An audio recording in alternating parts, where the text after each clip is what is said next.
പ്രിയ കലാസ്നേഹികളെ, വായനയും പുനർവായനയും നടത്തി നാം ഹൃദയത്തിൽ ഏറ്റുവാങ്ങിയ ധൂർത്തപുത്രന്റെ ഉപമ ഇവിടെ നാടകരൂപം അണിയുകയാണ്. ആധുനിക കുടുംബങ്ങൾക്ക് കൈമോശം വന്ന പിതൃപുത്ര സ്നേഹത്തിന്റെ, സഹോദര സ്നേഹത്തിന്റെ കനലുകൾ ജ്വലിപ്പിക്കുവാൻ ഞങ്ങൾ അവതരിപ്പിക്കുന്നു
തിരിച്ചു വന്നപ്പോൾ അവന് വേണ്ടി എന്തൊരാഘോഷം! ഒരാഴ്ച മുഴുവൻ പാടത്തും പറമ്പിലും പ്രേ ചെയ്തു. എനിക്ക് വേണ്ടി എന്ത് ചെയ്തു? ഇത്രയെല്ലാം അങ്ങയുടെ വീട്ടിൽ ഒരടിമയെ പോലെ ഞാൻ ജീവിച്ചു. എന്നിട്ടും കൂട്ടുകാരൊക്കെ സന്തോഷിക്കുവാൻ ഒരു കുഞ്ഞാടിനെ പോലും അപ്പോഴേക്ക് തന്നോ? മകനെ, നീ അടിമയായിരുന്നു വന്നുവോ? ഇത്രയും കാലം എന്റെ കൂടെ വീട്ടിൽ ജീവിച്ചത് നിനക്കൊരു അടിമത്തമായിരുന്നു വന്നോ? അതെ, ഞാൻ അടിമയായിരുന്നു. ഇവൻ വീട്ടിലായിരുന്നു അടിമയായി ജീവിച്ചവൻ, മറ്റവൻ അടിമയായിരുന്നു വീട്ടിൽ ജീവിക്കാൻ കൊതിയോടെ തിരിച്ചു വന്നവൻ. മകനെ, നീ എന്താണ് ഈ പറയുന്നത്? അന്നും ഇന്നും എനിക്ക് മക്കൾ നിങ്ങൾ രണ്ടുപേരല്ലേ? ഇളയവൻ വിധം വാങ്ങി പിരിഞ്ഞ ദിവസം ഞാൻ അനുഭവിച്ച വിരഹവേദനയാണ് നിനക്ക് അറിയാവുന്നതല്ലേ? അറിയാമല്ലോ. ഒറ്റ കുറിച്ചു കൊണ്ട് വിട്ടില്ലേ? അത് തീർന്നപ്പോ അടുത്ത പാതിയിൽ കൈയിട്ട് വാരാൻ വന്നിരിക്കുന്നു. വാദഘോഷത്തോടെ സ്വീകരിച്ചിരിക്കുന്നു. അന്ന് അവരാ സ്വന്തമാക്കി വാങ്ങി വീട് വിട്ട ദിവസം എനിക്ക് മറക്കാൻ കഴിയില്ല. എന്റെ കർമ്മമിൽ നിന്ന് മാറുന്നില്ല.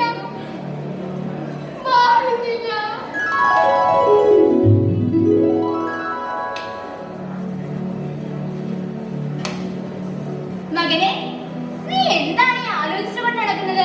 അപ്പാ, ഒരു കാര്യം പറയണമെന്ന് കുറെ നാളായി ഞാൻ വിചാരിക്കുന്നതാ. പറയാ മകനെ, നിനക്ക് എന്താണ് പറയാനുള്ളത്? മുഖം ഉണർത്തിച്ചുകൊണ്ട് നിൽക്കാൻ എനിക്ക് സമയമില്ല. കാര്യം നേരെയൊന്ന് പറഞ്ഞേക്കാം. എനിക്ക് എന്റെ വീതം ഉടനെ കിട്ടണം. നീ എന്താ പറഞ്ഞത്? കുടുംബസ്വത്തിനുള്ള വീതം എനിക്ക് കിട്ടണമെന്ന്. മകനെ, ഈ വീട്ടിൽ നിനക്ക് എന്താ കുറവ്? ഈ വീട് എനിക്ക് മടുത്തു. എനിക്ക് കൂടുതൽ സ്വാതന്ത്ര്യം വേണം. ഈ വീട് നിനക്ക് മടുത്തുന്നോ? അമ്മയില്ലാത്തതിന്റെ കുറവ് അറിയിക്കാതെ അല്ലേടാ ഞാൻ നിന്നെ വളർത്തിയത്. നീ അപ്പനെ ഉപേക്ഷിച്ച് പോകരുത്. നിന്റെ ചേട്ടനെ ഓർത്തെങ്കിലും നീ ഈ വീട് വിട്ട് പോകരുത്. അപ്പൻ ഈ പഴംപുരാണം ഞാൻ എത്ര നാളായി കേൾക്കുന്നു. ഇവിടുത്തെ നശിച്ച ജീവിതം മടുത്തു. എത്രയും വേഗം ഈ നരകത്തിൽ നിന്ന് എനിക്ക് പുറത്തു കിടക്കണം. എന്നെ തടയരുത്. നിനക്കത്ര നിർബന്ധമാണെങ്കിൽ ഞാൻ എതിരെ കേൾക്കുന്നില്ല. ഇന്ന് തന്നെ സ്വത്ത് ഭാഗിക്കാൻ ഏർപ്പാടാണ്. പക്ഷേ എന്നും നിന്നെ ഓർത്ത് വഴിക്കണ്ണുവാൻ നിന്റെ ഈ അപ്പൻ ഇവിടെ കാത്തിരിക്കും. എന്തെങ്കിലും തിരികെ വേണമെന്ന് തോന്നിയാൽ മടിക്കരുത്. കണ്ണടയുവോളം നിന്റെ ഈ അപ്പൻ ഇവിടെ കാത്തിരിക്കും. കാത്തിരിക്കും മകനെ, കാത്തിരിക്കും.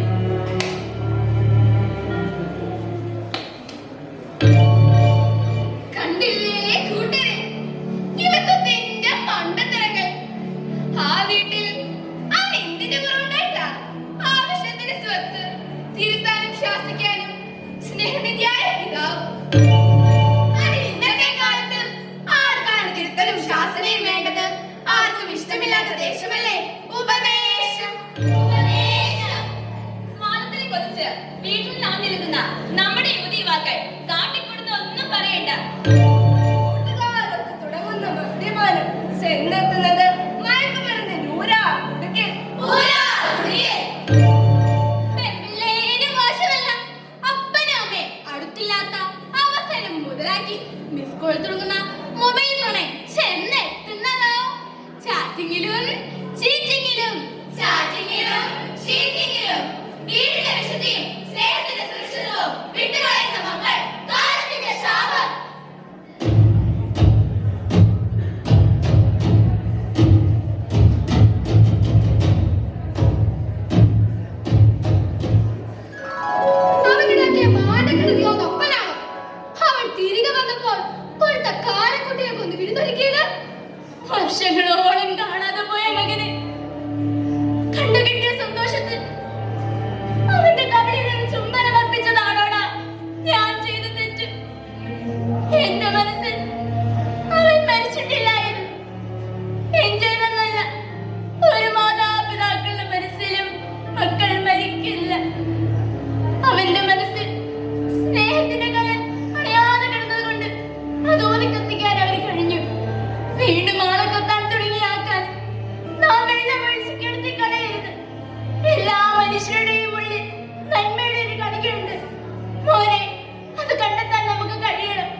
കിട്ടും. ഇനിയും നശിക്കാത്ത ലാളന.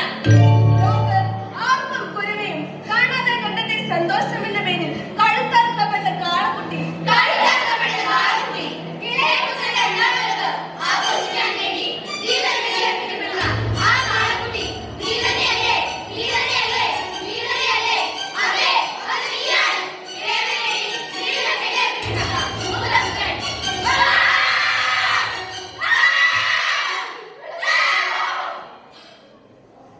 എന്റെ മനസ്സിന്റെ പാടുകളിൽ പകയുടെ വിഷുപക ഭർത്താവേ പോകും.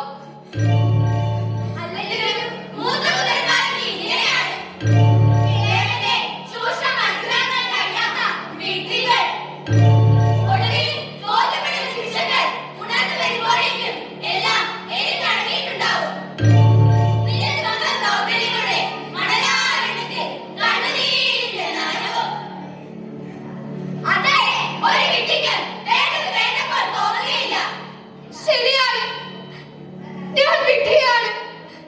സ്വന്തം സങ്കല്പങ്ങളും എന്റെ കഴിവുകളുമെല്ലാം പിതാവിന്റെയും സഹോദരന്റെയും താല്പര്യങ്ങൾക്ക് അടിയാളവ് വെച്ച ശുദ്ധ മനുഷ്യൻ. ഇതൊന്നും നിന്റെ മാത്രം കഥയല്ല. അതിന് പുത്രന്മാർക്ക് കഥയുണ്ടോ? ഇല്ല, കഥയെല്ലാം ഇളയ പുത്രന്മാർക്ക് വംശപാരമ്പര്യവും അവർക്ക് സ്വന്തം. നിനക്ക് ഓർമ്മയുണ്ടോ സംവത്സരങ്ങൾക്ക് മുമ്പ് നിന്നെ പോലെ അനുഭവിച്ച മനോവേദനയുടെ കഥ?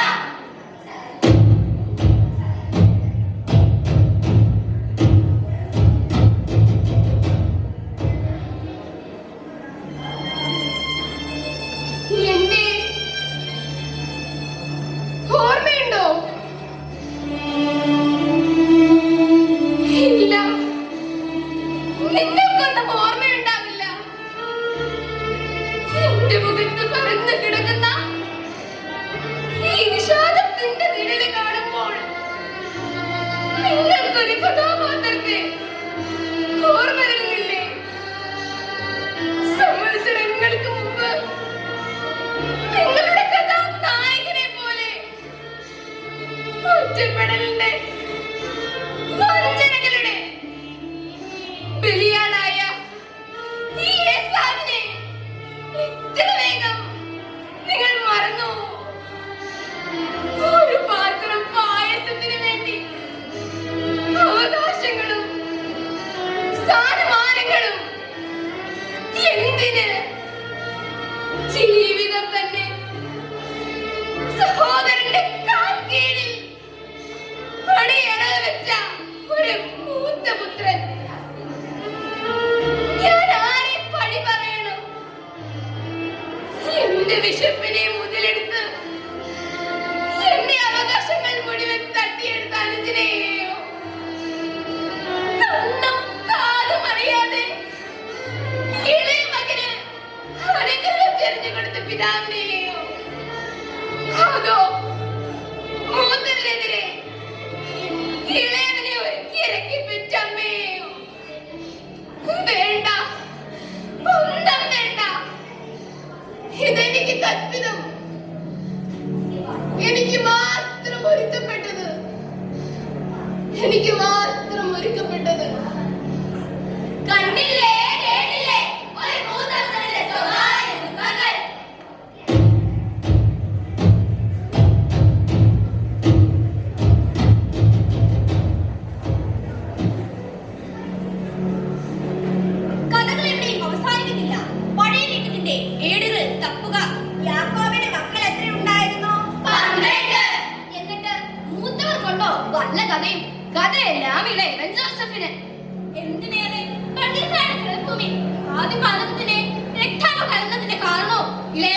ചിന്തകളുമായി ഞാൻ കഴിഞ്ഞുകൊള്ളാം.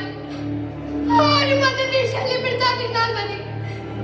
എനിക്ക് വേണ്ടത് അല്പം ഏകാന്തതയാണ്. ഏകാന്തത മാത്രം. നിന്റെ അനുജൻ കുറെ പണം കൊണ്ടുപോയി ദൂർത്തടിച്ചു. പക്ഷേ അവന്റെ ഹൃദയം പിതാവിലേക്ക് തിരികെ എത്തി.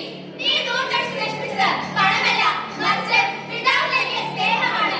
പിതാവിന്റെ സ്നേഹവും പിതൃത്വവും ദൂർത്തടിച്ച നീയാണ് ഈ കുടുംബത്തിലെ യഥാർത്ഥ ദൂർത്തപുത്രൻ. ക്ഷമിക്കുവാനാകാത്ത നിമിഷങ്ങളെ ആത്മീയ ശക്തിയാൽ നിറയ്ക്കണമേ. മറക്കുവാൻ കഴിയാത്ത ദുഃഖങ്ങളെ മനസ്സിൽ നിന്നു നീ മായ്ക്കണമേ. മനസ്സിൽ നിന്നു നീ മായ്ക്കണമേ. ഞാനിനി എന്ത് ചെയ്യണം? സ്ഥാനം കിട്ടിയ എന്റെ ചിന്തകളെ നിങ്ങൾ എനിക്കൊരു വഴി പറഞ്ഞു തരൂ. പോവുക. പാപത്തിന്റെ വഴിയിലൂടെ നീ അങ്ങനെ പോകുമ്പോഴും നിന്നെ മാടി വിളിക്കുന്ന സ്വാതന്ത്ര്യത്തിന്റെ കരങ്ങളിലേക്ക് പോവുക. അനുതാപത്തിന്റെ കണ്ണീരുമായി ആശ്വാസദായകന്റെ ആരംഭത്തിലേക്ക് പോവുക. അസ്വസ്ഥതയുടെ അടിമത്തത്തിൽ നിന്നും ക്ഷമയുടെയും സമാധാനത്തിന്റെയും പുതിയ മേച്ചിൽപ്പുറങ്ങളിലേക്ക് പോവുക. കഷ്ടപ്പെടാനുള്ള വേദനയുമായി നിന്നെ പ്രാർത്ഥിക്കുന്ന പിതാവിന്റെ മക്കളിലേക്ക്. ഞാനും ധൂർത്ത പുത്രനാണ്. എന്റെ ചിന്തകളെ ദുർബലം ചെയ്ത ധൂർത്ത പുത്രൻ. ഞാൻ കുറ്റപ്പെടുത്തിയ എന്റെ സഹോദരാ, തെറ്റുബോധ്യമായപ്പോൾ പശ്ചാത്തപിക്കുവാണെങ്കിലും നിനക്ക് തോന്നി, എനിക്കോ? ഞാൻ പോവുകയാണ്. നഷ്ടപ്പെട്ട പുത്രനെ കാത്തിരിക്കുന്ന പിതാവിന്റെ സന്നിധിയിലേക്ക്. ആ സുരക്ഷിത വലയത്തിൽ അഭയം തേടാൻ, ആ മാറിൽ ഒന്ന് തലചായിച്ചുറങ്ങാൻ.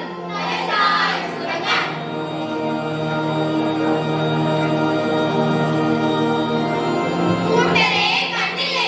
കൂടെയുള്ള 99 നഷ്ടപ്പെട്ട ഒന്നിൽ ജനിച്ചവരെ ആഹ്ലാദിക്കുന്ന സ്നേഹപിതാവിനെ. വെളിയിൽ പോയി